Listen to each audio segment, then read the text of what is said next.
Alors on se trouve ici au-dessus du parking du port, donc en plein cœur de la zone d'aménagement concerté du port de Choisy-le-Roi. On a devant nous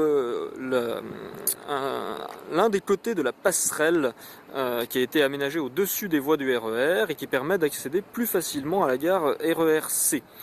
Donc si l'on fait une vue à 360 degrés, une vue panoramique, eh bien on remarque d'abord des immeubles, donc ici à l'arrière-plan, qui sont plutôt anciens, plutôt dégradés, mais qui étaient de standing à l'époque, bien qu'ils marquent toujours une certaine rupture dans l'architecture visuelle et dans le paysage urbain de Choisy. Au premier plan, on a une friche, un espace donc colonisé par la végétation, qui devait accueillir auparavant des entrepôts portuaires sans aucun doute, et qui sont désormais en attente, qui ont été abandonnés suite à la récession de l'activité économique dans le port. On constate ici qu'effectivement ils servent de décharge et qu'ils accueillent encore des restes d'entrepôts à moitié détruits.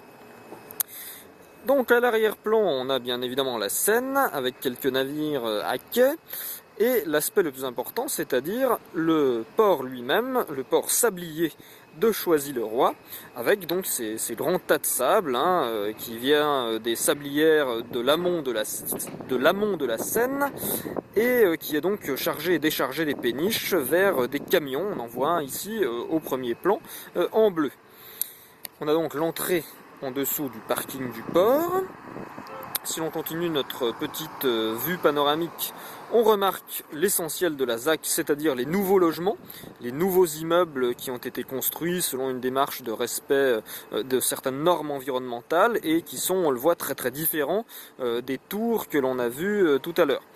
Avec au premier plan encore ici une pointe un petit peu en friche et qui attend sans doute un aménagement.